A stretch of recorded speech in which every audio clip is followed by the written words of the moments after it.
For this class or any other class, I encourage you to check with your doctor, make sure that you're healthy for the type of movement that we're going to be doing. If you have, especially if you've recently had an injury or a surgery or something like that, and that's why you're choosing a chair yoga practice, I would also encourage you to watch this video all the way through once so that you know what all the options are. You maybe have a plan for areas that you might need to skip a posture because of whatever particular issue you have going on. So I will give you lots and lots of options in this practice, but just want at the outset of the practice to let you know that this is your practice, and because we're doing this in a recorded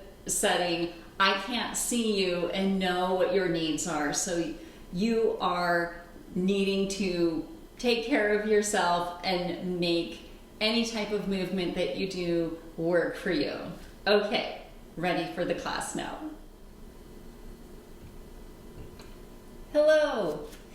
In today's chair yoga class, I'm going to show you how you can utilize a chair for things like postures that would normally be done lying on the floor, postures that are normally done on hands and knees, or that are normally done seated, like cross-legged on the floor, because there are times when one or all of those things are just not working for us. And obviously, I will also show you ways to use the chair for standing postures. So this practice is perfect for so many reasons. If you have a foot, ankle, knee, hip injury, and you're not fully weight bearing, you can do so much that feels good and still gets that healthy movement for your body sitting in a chair.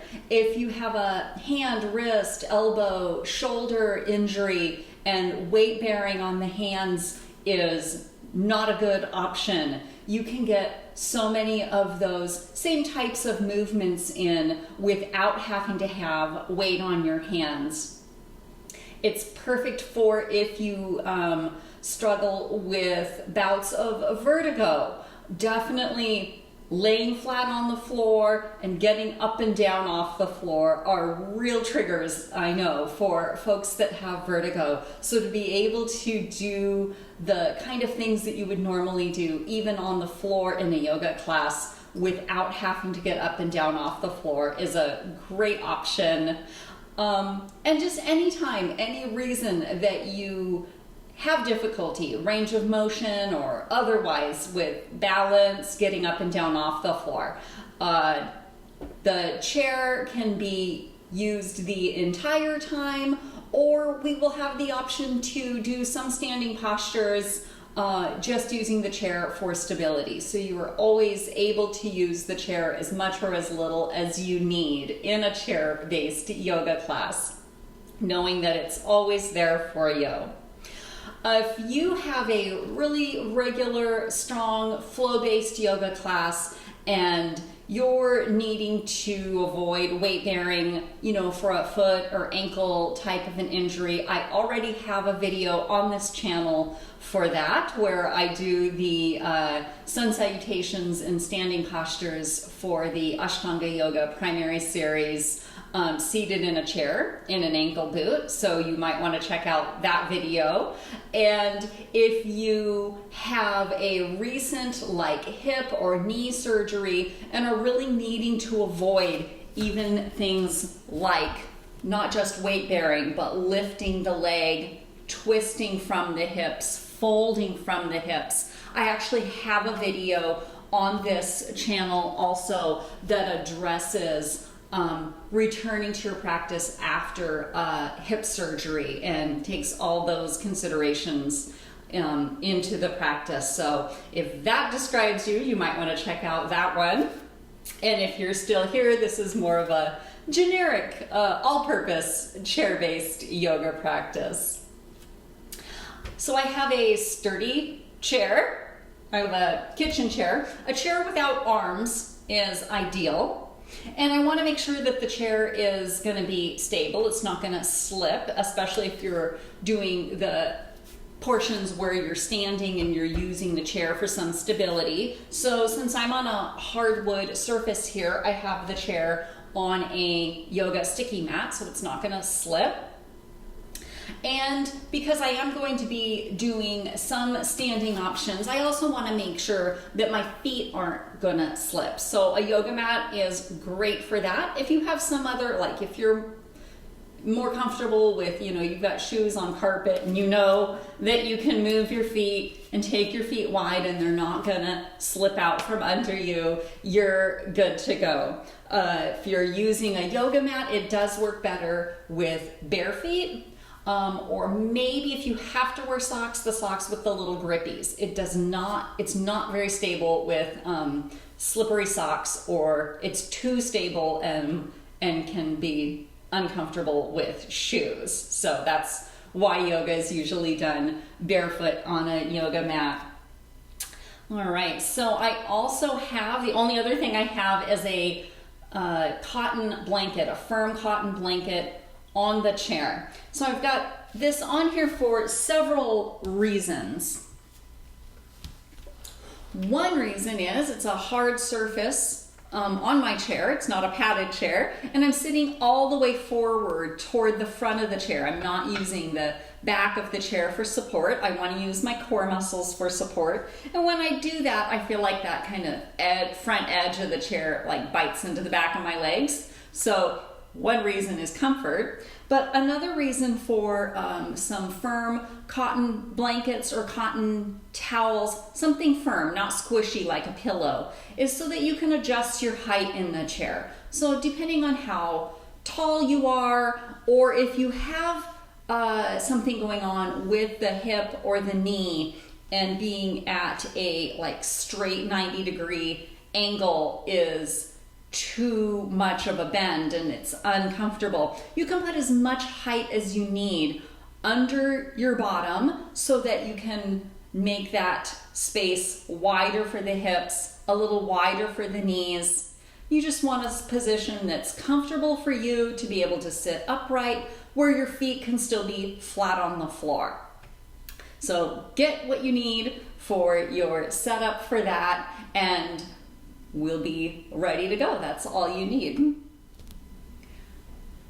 So you've got yourself set up with whatever you need to be comfortable, sitting upright, sitting forward in the chair. Feet are touching the floor, heavy, grounded, and stable. We're just going to start out rocking just a little bit side to side so you can find when you stop that your weight is balanced even between both sit bones. And then rock just a little bit back and forth, finding that difference between kind of collapsing back on the tailbone and rounding all the way forward until your weight is balanced again, centered right over the pelvis. The lower belly is just a little bit drawn in to support that back and core, and the tail is just a little heavy, not tucked, just heavy, so the low back stays long. And from there, imagine I'm pressing down on the crown of your head and you're pushing your head up into my hand. So you just sat up about an inch taller, chest is open, arms heavy and relaxed, neck nice and long, and then one last little postural adjustment. Draw your chin back in space a little bit until it feels like if you were leaning up against a wall, the back of your head and back of your shoulders would be close to being in the same plane. So we're setting up a nice aligned spine, upright, supported position, and there's lots of room for the breath. So as we tune into the body here, bringing the awareness inward, start to focus on feeling the movement of your inhale and exhale. Breathing in and out through the nose. if possible, knowing that there's, always a chance you could be congested in this moment. But if you're not breathing in and out through the nose, that's on purpose, not just out of habit. And breathing in and out through the nose triggers the parasympathetic nervous system, the part of your body that says it's okay to relax, that you're safe here. Breathing in and out through the mouth triggers more of that fight or flight response. So that's why you hear that instruction a lot, to breathe in and out through the nose in yoga, because we're trying to de-stress and settle that down. Notice, where do you feel the movement of your breath? Do you feel it in the rising and falling of the belly, the rising and falling of the chest? Do you feel the air coming in and out through the nostrils? And then see if you can expand that awareness to all of those places. Feel the inhale coming in through the nose, expanding the belly, the mid-ribs, all the way up to the top of the chest, and the exhale emptying out the nostrils from the chest, down through the mid-ribs, all the way down through the bottom of the belly. Now taking a few more of those complete inhales and exhales on your own, so just a comfortable duration for a full breath for you. And letting that help bring our awareness into the body, into the center for the next 40 minutes. You're just going to stay present with the body and the breath.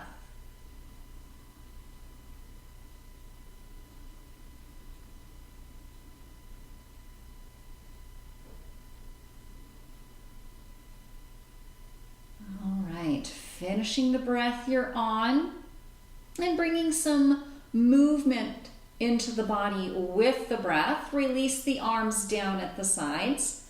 Turn the palms up. Inhale, reaching up. And exhale, reaching out and down. Turn the palms up, so when you do that, the shoulder rolls back into its socket. And inhale, reaching up. Exhale, reaching out and down. And one more. Inhale, reaching up. And exhale, reaching out and down. Good. Shifting hands forward onto the knees. We'll take some gentle circles through the hips, the waist, the chest and shoulders. You can make these circles as large or as small as you would like. You can make them as slow as you would like. So if there's a spot that feels like it's, really hanging on, you can slow down through that part. We're just trying to get all the joints to move today. And we'll reverse the direction of the circles.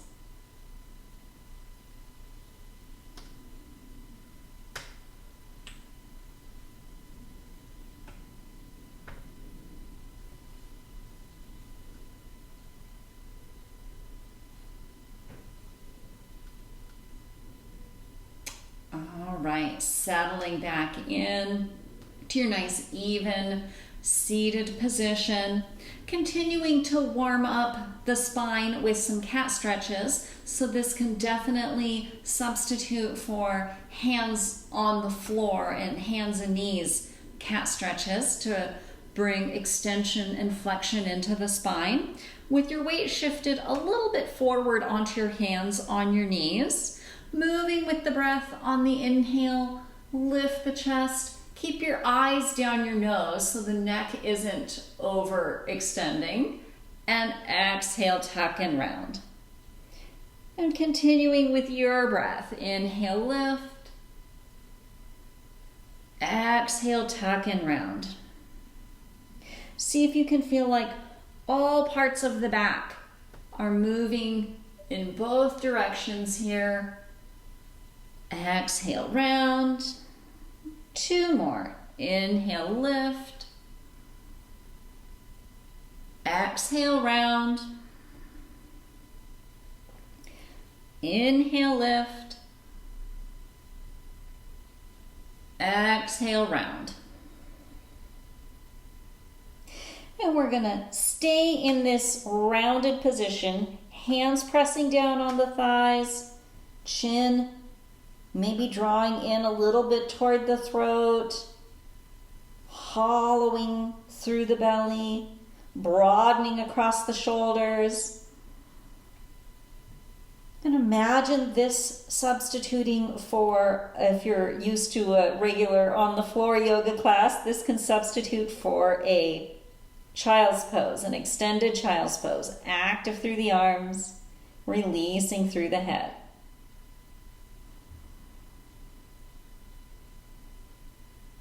Good. And then shifting back forward into the hands, we're going to hold the upward position, relax the shoulders down. Imagine that upper back coming forward to lift the chest. There's still a little bit of a lower belly drawing in and heavy tail to keep the low back long as we take this stretch for the upper back. This can substitute for some of the belly down back extension postures like a cobra or an upward dog. One more breath here. And exhale, release. Good. We'll shrug the shoulders up and back and down a few times. Releasing any tension in the neck and shoulders.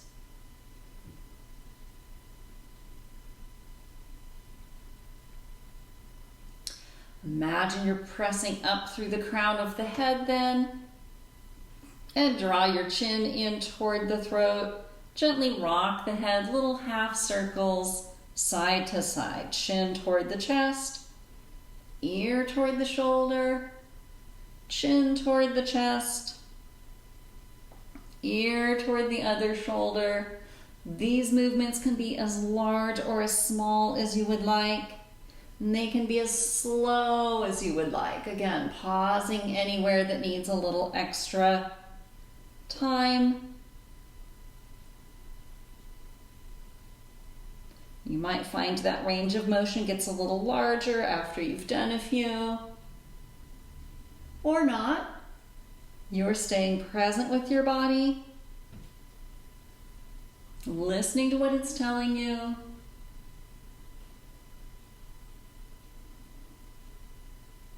And then next time your chin is facing down, draw your chin in toward the throat to roll the head back up.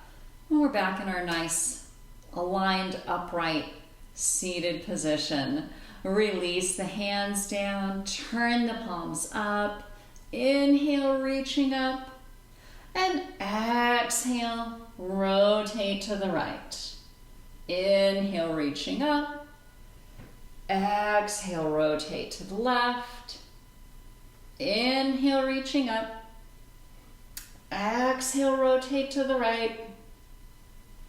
Inhale, reaching up. Exhale, rotate left. Inhale, reach up. Exhale, rotate to the right. And this time holding this twist to the right. So I'm going to press my left hand and right knee into each other a little bit as I lengthen through the crown of the head and sit up nice and tall.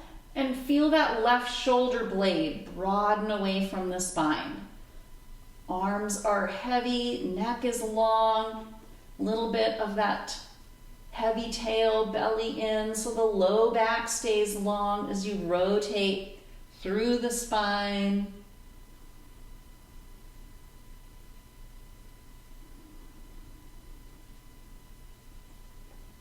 Good. On your next inhale, reaching up. And exhale, rotate to the left. Right hand outside the left knee. Lengthen up through the crown of the head. and any amount revolving. So you can certainly keep your head facing forward. You don't need to turn your head to get that broadening across the back of the shoulder and that little bit of a twist. You are always 100% in charge of any amount of movement that you're doing. It should feel good. If anything ever feels super intense or pinchy or really painful, that's your cue to back off.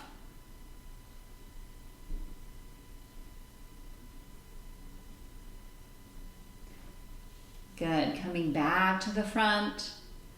Inhale, reach the arms up. Exhale, palms together at the heart. And inhale, open the chest. So your arms do not need to stay shoulder height. In fact, you're going to get a better stretch for the chest all the way from the forearm up the biceps tendon if you let your arms come down about 45-degree angle, and that also keeps the tension out of the shoulders.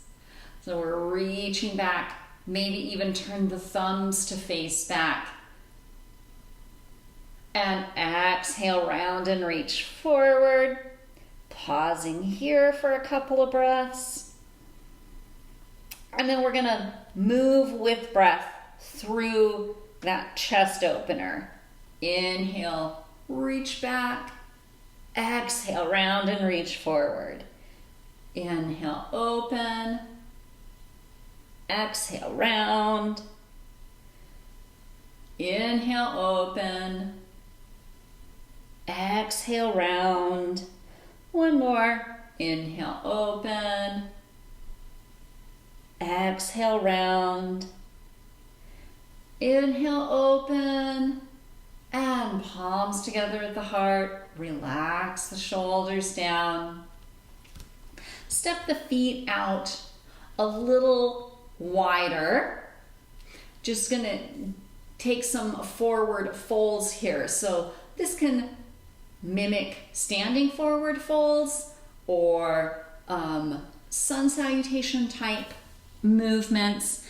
And with the feet a little wider, there's more room for the hips to flex. There's more room for the body to come forward. Turn the palms out, sitting up nice and tall. Inhale, reaching up. Exhale, hands to the knees and tipping forward. Lower belly touches the upper thighs, and you can stay here in this halfway folded position. You're feeling a nice broadening across the back of the hips. If there is a blood pressure or eye pressure reason that you shouldn't be dropping your head down, this is an excellent place to stay. If that's not true for you and you would like to fold further, you're welcome to drop the head down. You can drop the arms down and let the weight of the head draw the spine long.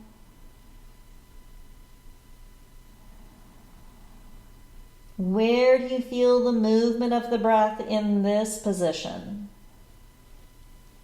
With the front ribs pressed against the thighs, can you feel that movement of the breath through the back ribs?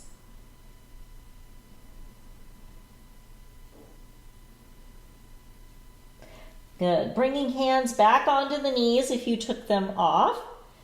And we'll gently roll back up to seated. All right, going to move through that a couple more times. Turn the palms out. Inhale, reaching up, expanding with the breath. Exhale, contracting with the breath as you fold. And then we're just going to take the inhale to gently come back up. So got a couple options on that coming back up. If you're taking chair practice because you've got a vertigo issue going on, move your head as little as possible. So that rolling the head up would not be a great idea for that. You can keep the head in a neutral position. And same thing if you have, like a herniated disc in the back or something, and rounding and rolling is not a great option for you, you keep that back in a more neutral position. So all of this can always be adjusted for any little individual thing that you've got going on. We're going to do a couple more of those just with the breath. Inhale, reaching up. Exhale, fold. Inhale brings you back up. So you can do that without the head moving and the spine rounding. Inhale, reaching up. Exhale, fold. Or you can do it with the head down. Inhale, rolling up. Either of those options. All right, I'm going to walk the feet back into hips width apart. Continuing to move with the breath. Inhale, reaching up. On your exhale, draw the right knee in toward the chest. Inhale, reach up. And exhale, draw the left knee in. So again, if you've got like a hip reason that you're not lifting your legs, you can always do these, just the upper body movement. Inhale, reaching up. Exhale, right knee. Feel that core draw in. Inhale, reach. Exhale, left knee. So you're only bringing that in as close as is comfortable. Inhale, reach. Exhale, right knee. Inhale, reach. Exhale, left knee. Last one. Inhale, reach. This time we're going to hold. So holding the right knee and sitting up nice and tall, kind of avoiding that tendency to lean back. Chest is lifted, and draw that knee in as close as is comfortable. And you might find if you take it a little bit out to the right, that gives you a little more space for the hip to fold. And while we're here, we'll circle that foot and ankle. Obviously, if that's appropriate. If you got a foot or ankle injury, you're not circling the foot and ankle. You're staying present with the body, you're staying present with the breath. So what you're doing counts, even if you have to skip a little individual thing here and there. Reverse the direction of the circles.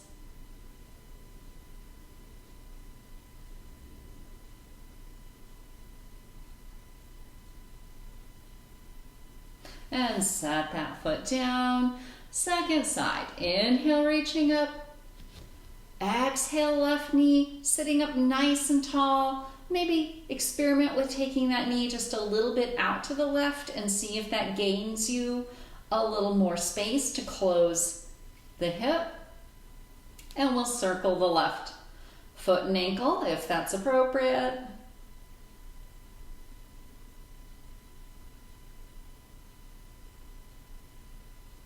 And reverse the direction of the circles.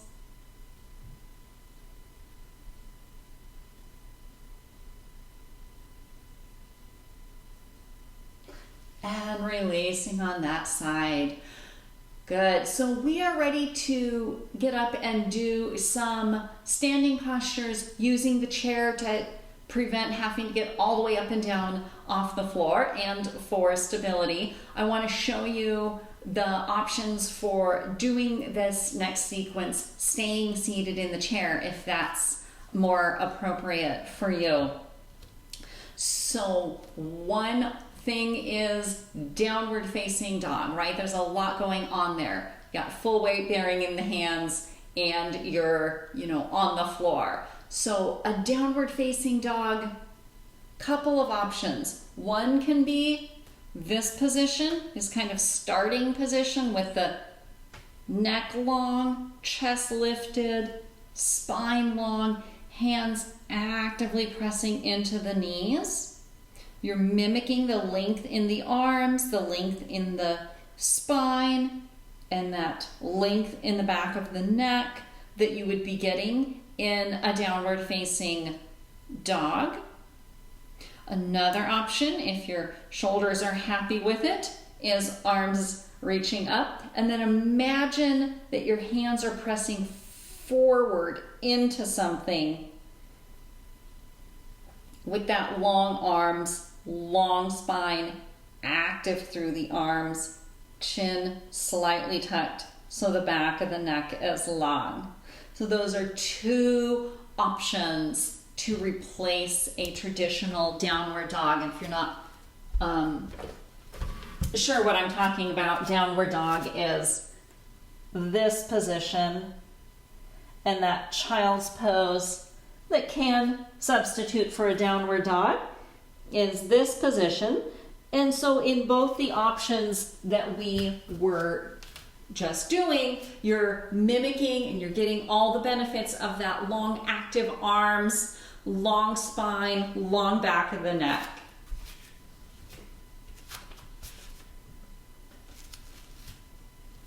And then to do seated postures like a warrior or a lunge while staying in the chair, because let's say you're not weight bearing because you broke your foot or something like that. You can do that sitting in the chair. So I'm going to turn, and that's where it helps to make sure you've got enough, height under your seat, that you've got a good position. So I'm just going to turn sideways in the chair, and I'm forward enough in the chair that I'm just kind of sitting on the edge of the chair. The leg that is in the lunge is forward. The other leg is reaching back. I can have that wherever it needs to be, depending on what's going on with your foot or ankle. It could be just passively hanging down. Maybe, if it's in a boot, that is supporting the foot. But all of those options are going to let you do standing based yoga postures. So with those in mind, you can take those seated options, and you can stand and use the chair for a little support to prevent getting up and down off the floor. And when I use the chair for standing postures, I'm going to take the blanket off the chair and turn the chair to face me. So just checking to make sure that even though I only have two of the chair legs on the mat, it's still stable, because I want to have, the room to work with the my feet wide on the mat. Standing facing the chair. Just take a moment to settle into the feet. So know that if you're still seated, you're just back where we started. We're just resettling into that alignment of the body. And by standing up, we've changed our relationship with gravity with that. So again, we'll rock front to back, side to side, and find a nice aligned position. Again, lifting up through the crown of the head. Turn the palms out. Inhale, reaching up. Exhale, folding forward. So same options that we had in the chair. You can take hands to the knees and stay in this half folded position, knees a little soft. Bending the knees enough as you drop lower that your lower belly stays touching the upper thighs. Hands could also be on the chair if that's a better option. Or if it's comfortable for you, you can drop all the way forward and let the weight of the head draw the spine long. The back is supported because the torso is supported with the belly touching the thighs.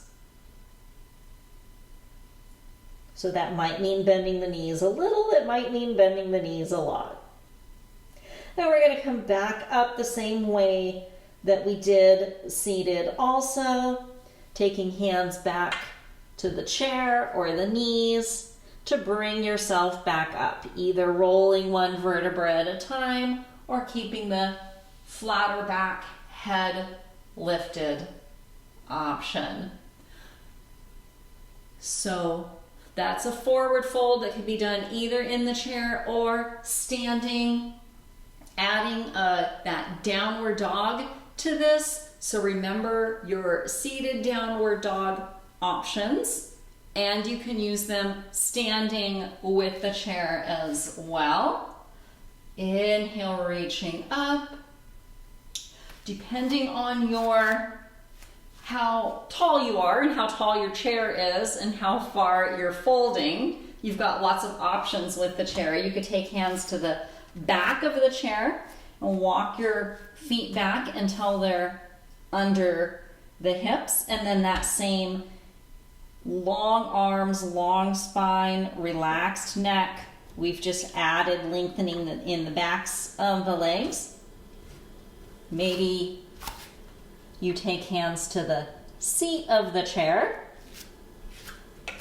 or they could be somewhere halfway in between. So it's going to depend on, your body size and your chair.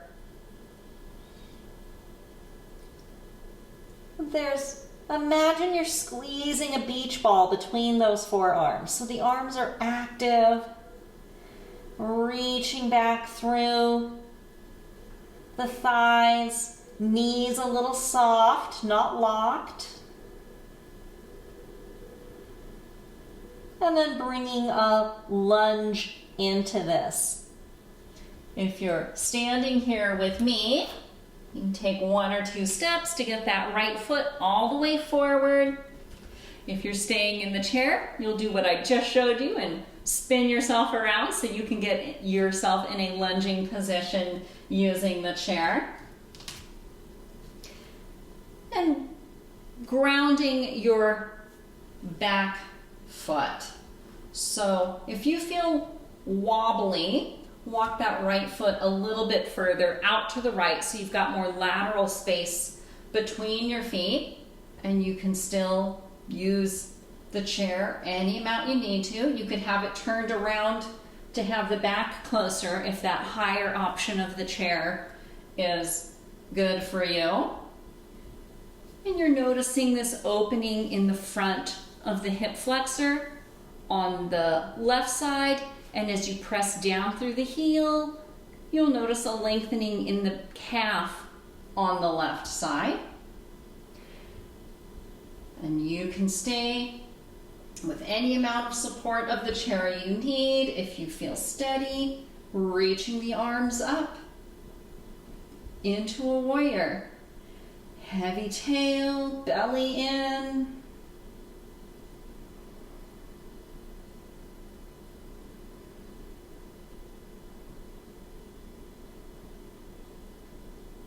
Good, and we'll plant the hands, whatever setting you have them, and walk or step that right foot back, coming back into your version of a downward facing dog.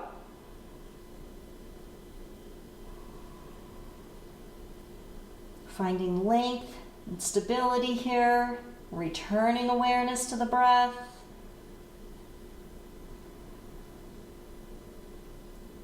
Good, and stepping the left foot forward. Might take a couple of steps.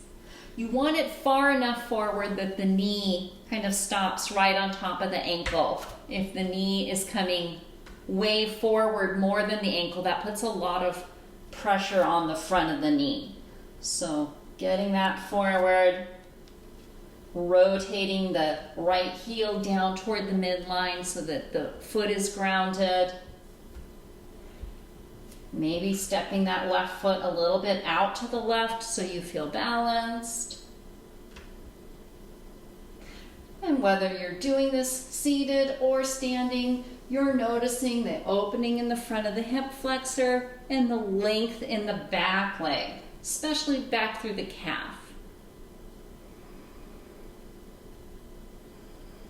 Letting that open up, and then the option, if you feel steady, to come up into the warrior. Relax the arms, chest lifted, heavy tail, belly in,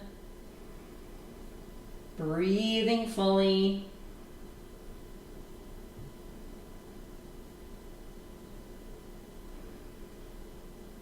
Good, take the hands down. One more time, we're gonna step or walk back to the downward facing dog. option. Finding length through the legs, through the arms, the spine, the breath.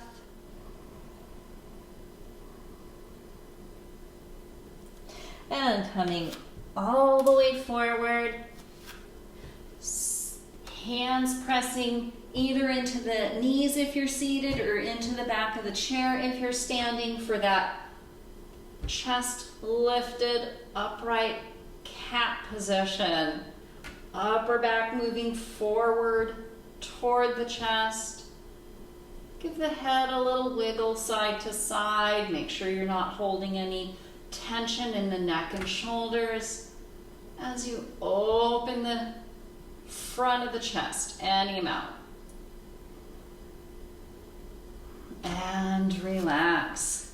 Good, so we found ways to do some good range of motion through the spine, through the legs, the hips, the shoulders. We're going to return to seated and do a few more finishing stretches and then end with a practice letting go, practice relaxation. So when I come back to sitting, I'll put the blanket back on the chair.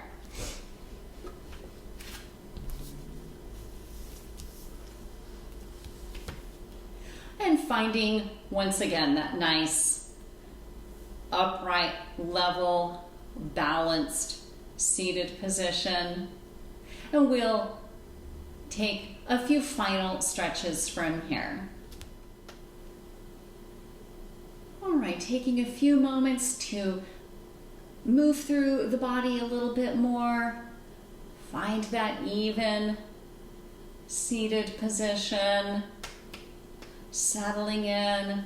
We want to take a nice long stretch for the outer hips. So we stretched the backs of the legs and we stretched the front of the hip in those warrior lunge type positions. To stretch the outside of the hip, take your feet together and then crossing, couple of options here. One option, cross foot or ankle over the knee, making this like kind of four square position with the shin and the leg. If there is a joint reason that this is not appropriate for you, cross knee over knee and squeeze the legs in toward each other as you tip forward, long spine from the chest, and you'll feel that broadening across the back of the hips.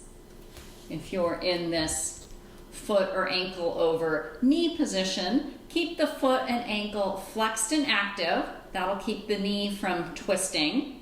And you might need to experiment with either the outside of the foot or the outside of the shin. I find it uncomfortable to have the ankle bone right on top of my thigh. So as we're here, you're feeling that opening across the back of the hips.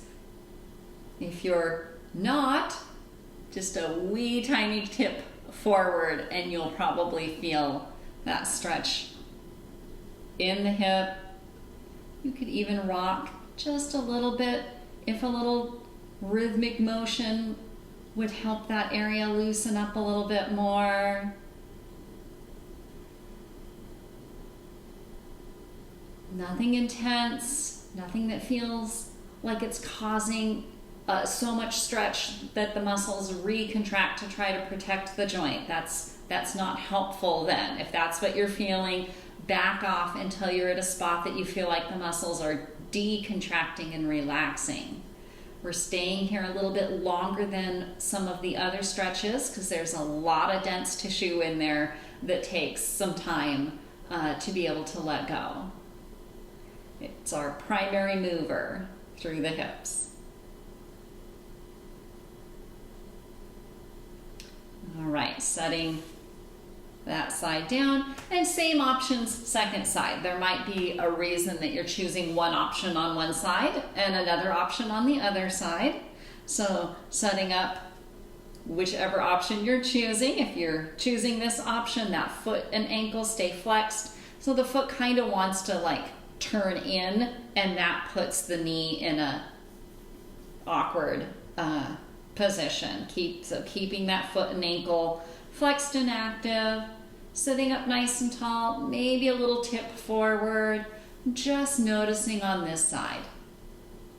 Finding just the right amount where you can soften around the sensations you're feeling in the hip. And if they feel like they're clamping down, backing off, softening some more, and then maybe moving back into it.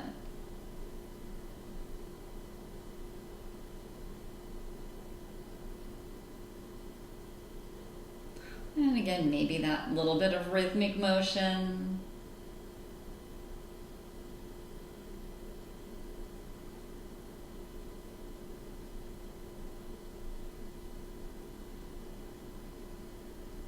Good. We'll set that foot down. Back in our nice upright seated position. Want to do just a little bit more release for the shoulders and upper body before we settle in for some guided relaxation. Bringing hands back onto the knees, like we're set back up in for as if we were going to do those cat stretches. And inhale, open the right arm, opening this whole right side of the body, and exhale, slide that arm under the left into a little twist, resting that right hand or arm anywhere on the left leg. Again, your head can stay in a neutral position. If it's comfortable for your neck, it can move with the spine into the twist. You could be relatively upright. You could be all the way folded, or likely somewhere halfway in between here, broadening across the back of the shoulders. And again, we'll inhale and reach up.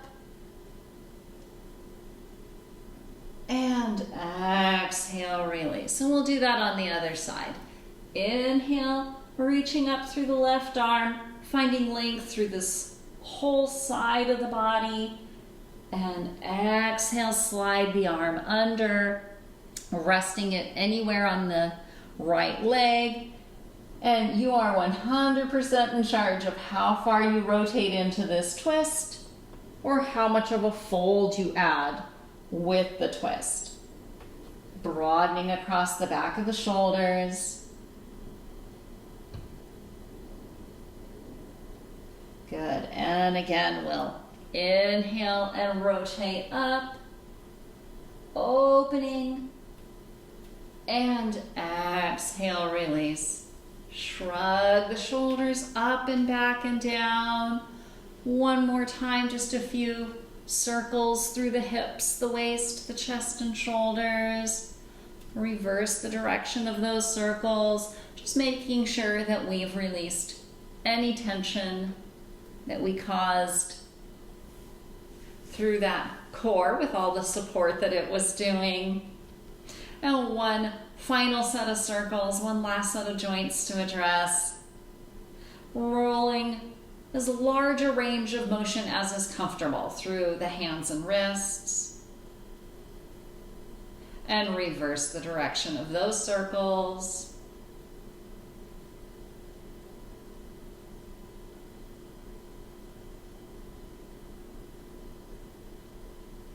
All right, good.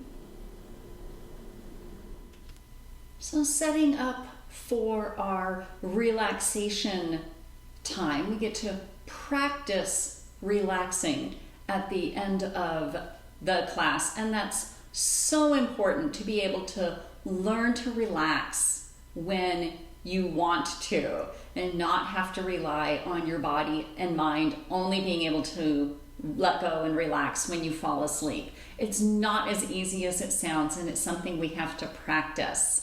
So you want to make yourself in a position that's very comfortable for you. If you are in a room with a bed or a sofa and it would be more comfortable for you to lie down, on that surface, then go right ahead and do that. If you have a more comfortable chair in the room you're in, like an easy chair or something, then sit in that.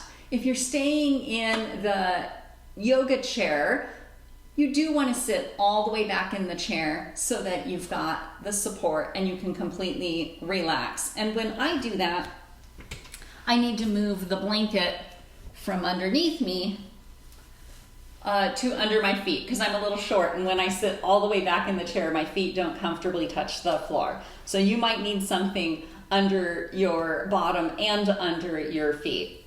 You want to make sure the back of your hips and the back of your shoulders are both back against the chair, not slouching, so that you've got this good support, good alignment for your body to be able to settle into the support of the chair or whatever you're sitting or lying on.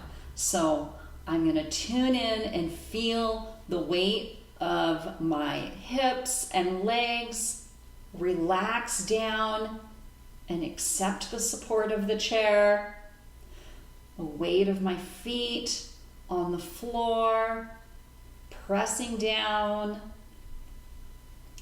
So my legs are heavy and grounded. I feel my shoulders, the back of the shoulders relaxing against the chair. The arms heavy, hands resting on the legs, and let the arms be heavy and relaxed. And with the hips supported and the shoulders supported, you're free to soften through the back, soften through the belly, soften through the breath.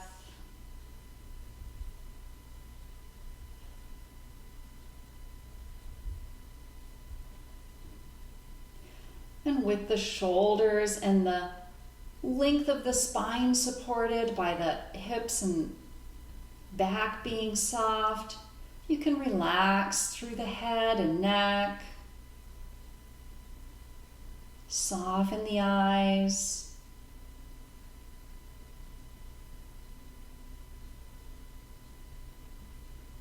Soften the mouth, the jaw.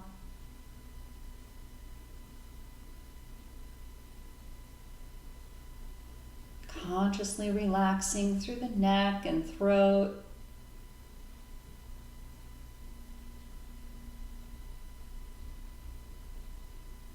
The chest and shoulders. All the way down the arms.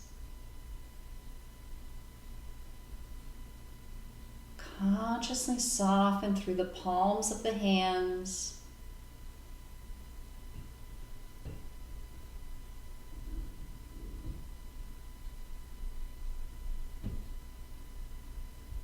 Softening through the ribs and the mid-back.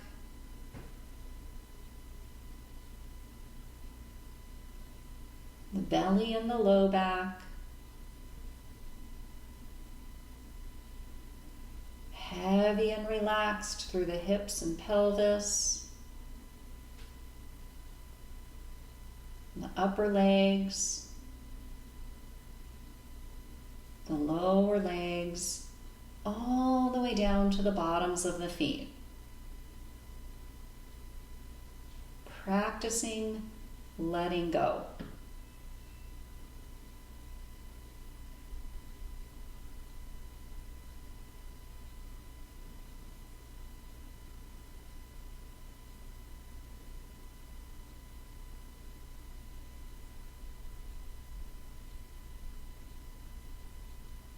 And you are welcome to stay here and practice relaxing as long as you would like.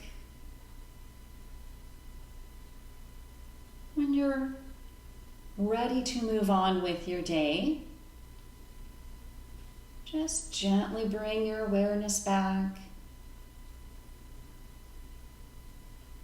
to the heavy, grounded back of the body.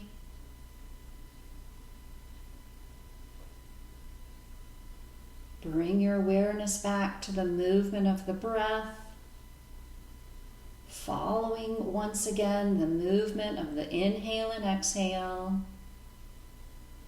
And make those breaths full and complete and deep again, drawing fresh oxygenated energy and blood flow into every cell of the body, all the joints and tissues we were moving and opening up. And on your exhales, letting go of any residual stress or tension. Couple more of those full breaths.